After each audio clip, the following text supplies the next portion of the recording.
ने किया बिलाल के साथ। इसके ऊपर केसेस थे 302 के। इसने अपनी बीवी को और अपनी सास को मर्डर कर दिया था और साथ इसकी छोटी एक साली थी, उसको लेकर वहाँ से भाग गया मर्डर करने के बाद। इसका एक्स्ट्रा मैरिटल अफेयर था अपनी सिस्टर इन लॉ के साथ। जब सीसीडी बन गई सियालकोट में जो ऑपरेशन करेंगे ना, वो इस लिस्ट में लाजमी है। उसमें अनफॉर्चुनेटली बालू भी शामिल था।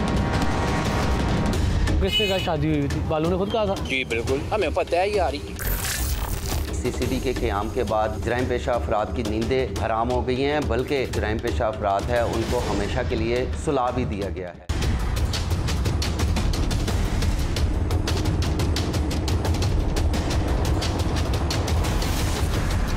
जी हाँ नाज़रीन, मेरे साथ मौजूद हैं सियालकोट के एडवोकेट हसन कयूम साहब, जो बिलाल उर्फ भालू की पहले कानूनी मुआवनत कर चुके हैं। उनके काफ़ी केसेस में उनकी पैरवी कर चुके हैं।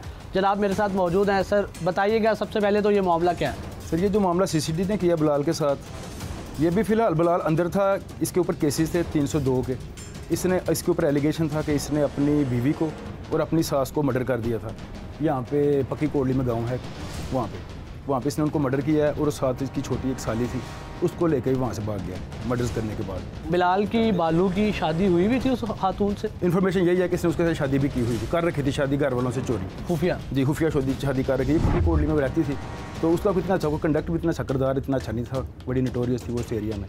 तो वहीं पे इसकी कोई हो गया, कोई नाराज़गी होगी सास के साथ और बीवी के साथ, और छोटी एक्स्ट्रा मैरिटल अफेयर था इसका अपनी सिस्टर इन लॉ के साथ। जो इन्फॉर्मेशन है इसमें सदाकत कितनी इसका मुझे नहीं पता, लेकिन हमने जो हमारे तक इतलात पहुँची है, इसका एक्स्ट्रा मैरिटल अफेयर था अपनी सिस्टर इन लॉ के साथ। तो इसने उसके साथ शादी करने की कोशिश की। इसकी जो पुरानी वाइफ थी करंट, उसने और इसकी सास ने इसको मना किया।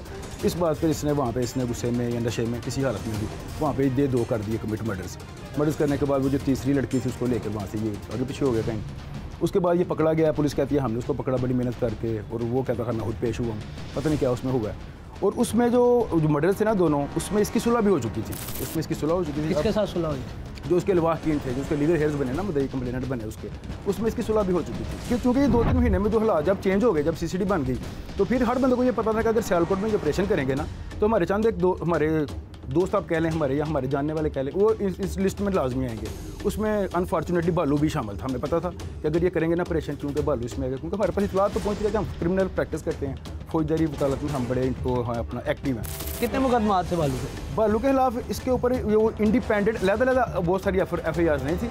ये एक दफ़ा पकड़ा गया है डिकेटियों में, तो आपको पता जब पुलिस डिकेटियों में पकड़ती है तो फिर वो 20-30-25 पर्चे एक रो में उसके ऊपर डालती है।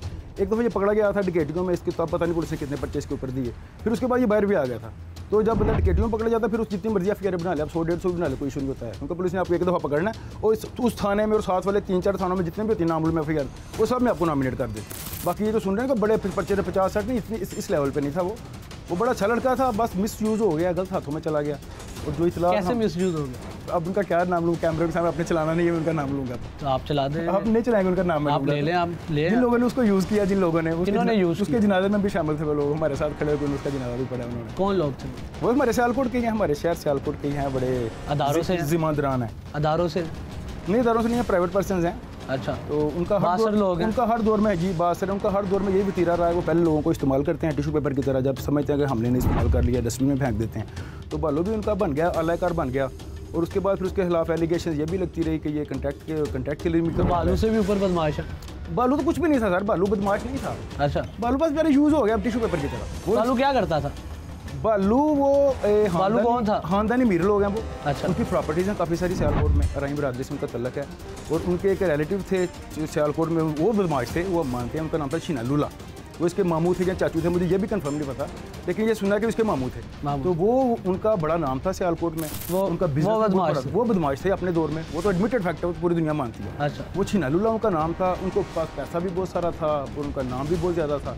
तो इसलिए बालू को मेरे ख्याल में कोई कारोबार करने की काम करने की ज़रूरत नहीं थी। वो फैमिली उसकी बैकग्राउंड स्ट्रॉन्ग थी और वो बाहर भी गया था।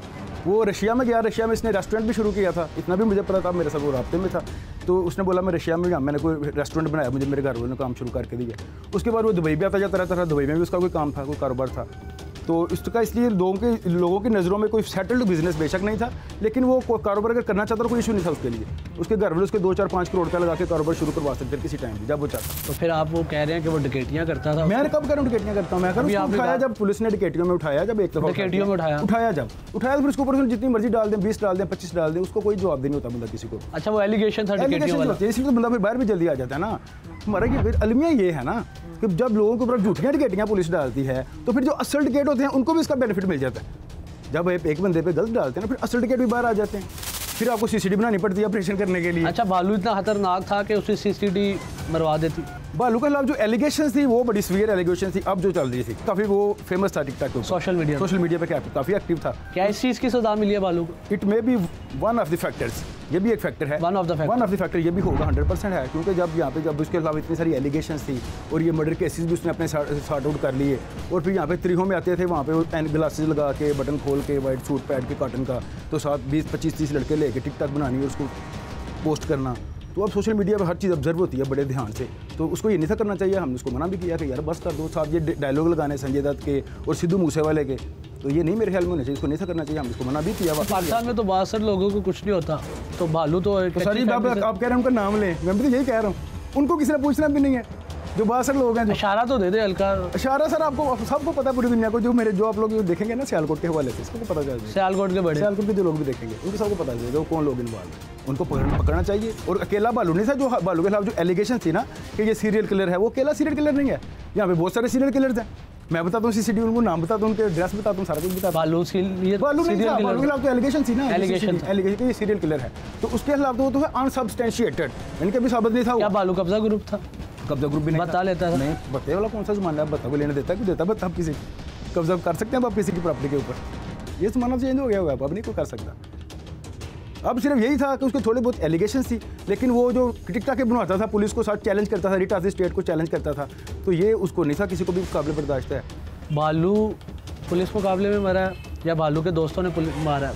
सर वो जो एफआईआर जो आपने पढ़ी होगी, जैसा मेंशन्ड है, वो 1870 में लिखी गई थी एफआईआर, सिर्फ उसमें पार्टियों के नाम कह रहे हैं ये पुराना स्क्रिप्ट है। सर ये पुराना स्क्रिप्ट हम भी दावे करते हैं ना, हम इतिहास पे खुला के जब दावा करते हैं तलाक का, उसमें सिर्फ पार्टी का नाम चेंज करते हैं पार्टी का, बाकी सेम वही स्टोरी होती है कि शुरू में छत्ता लगा था, बाद में उसने मुझे तंग करना शुरू कर दिया, बात पर बिला वजह मुझे मारना पीटना, अपना वतीरा बना लिया, लिहाजा फलाने जिनको समझे घर से। आप कह रहे हैं कि भालू अपने साथियों की फायरिंग से हलाक नहीं हुआ? नहीं सर, ये तो क्लियर कट है, ये तो स्टूपिडिटी है अगर कोई बंदा ऐसी बात करे तो। यानी कि हर बंदा ही जो है वो सोशल मीडिया के ऊपर बदमाशी सॉन्ग स्टेटस लगाता है, मार देंगे, कत्ल कर देंगे, इंज कर देंगे, सिद्धू मूसेवाले के गाने लगाते हैं, तो फिर इससे यार इंप्रेशन तो गलत पड़ता है ना भाई सोसाइटी के ऊपर। हर बंदा फिर कोशिश करता है मैं भी ऐसा ही करूँ, ये देखे घूम रहे हैं सब भालू के साथ 20-25 लोग हैं, बटन उन्होंने खोले हुए हैं, कुछ कैरी में आ रहे हैं, साथ पुलिस है, वो पुलिस वाले 500 रुपये लेकर उनके वीडियो बनवा लेते हैं, उन्हें कोई नहीं पूछता है पुलिस वाला ऐसे वीडियो को बंदा बनवा सकता है जेल से आके।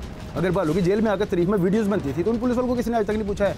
जो रुपया 500 हज़ार लेके करते हैं, जो मर्जी करेंगे आप, हम ये पकड़ें, फ़ोन चलाएं, आप मोबाइल का इस्तेमाल करें, आपने जो करना करें, हम फिर होश तमाशी बन के देखते हैं।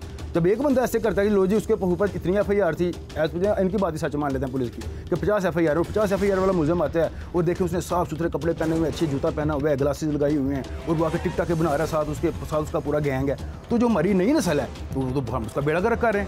वो बोलेंगे मैंने भी इस तरह का डॉन बनना है, मैंने भी इस तरह का बदमाश बनना है, तो ये गलत बात है, ये नहीं होना चाहिए। तो ये फैक्टर था उसके मर्डर में 100% बात दुरुस्त है, था एक फैक्टर ये भी। अच्छा सर, चांद जट की बड़ी बात हो रही है, चांद जट अगला टारगेट है?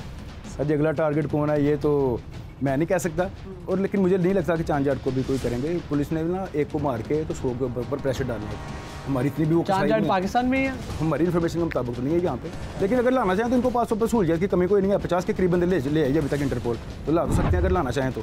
लेकिन मेरे ख्याल में अगर उन्होंने एक को मारा भालू को, तो उन्हें भी इस चीज़ का पता था कि चांद अगर होगा ना 2 मुल्क छोड़ के क्रॉस, तो वो 10 मुल्क ऊपर दूर चला जाएगा कहीं अब इस वकूए के बाद। तो उसको मेरे ख्याल में नहीं कुछ इन्होंने कहना, इन्होंने जिसको कहना था इन्होंने कह लिया है, और इनका तरीक़ेकार यही होता है। पुलिस का भी ज़्यादातर इतने कसाई ये भी नहीं होता कि सारा दिन सारे पिस्तौल पकड़ने मारने लोगों को शुरू कर दें, एक को मार के अब इसको ज़्यादा से ज़्यादा वायरल होगा, ज़्यादा से ज़्यादा लोगों का प्रेशर पहुंचेगा, लोग डरेंगे। असल मकसद होता है पुलिस का डराना। वो एक को मार के भालू में अब जहाँ पे जिस महल्ले में जिंदा जवान बेटे की और बॉडी बिल्डर बेटे की लाश गई है जिस महल्ले से उठ के जनाजे के लिए, तो वहाँ पे इर्द गिर्द कोई 10 गलियों में बल्कि कोई 10 महलों में कोई जो पोटेंशियल बदमाश थे वो तो कभी भी इस तरह के उनके घर वाले उनको बात अभी तक उनका प्रोसेस स्टार्ट हो गया बाहर भेजने का, उन्हें कि इन्हें बाहर भेज दें, इन्हें काम पे डाल दें, इनसे पसूल जो है फेंक के उसे नालों में फेंक दे, गंदे नालों में जो उभर तो भेजो। जो ज़ेर तमीर जो ये टर्म यूज़ करती है CCD, जो ज़ेर तमीर बदमाश थे वो तो अब नहीं करेंगे इस तरह का काम।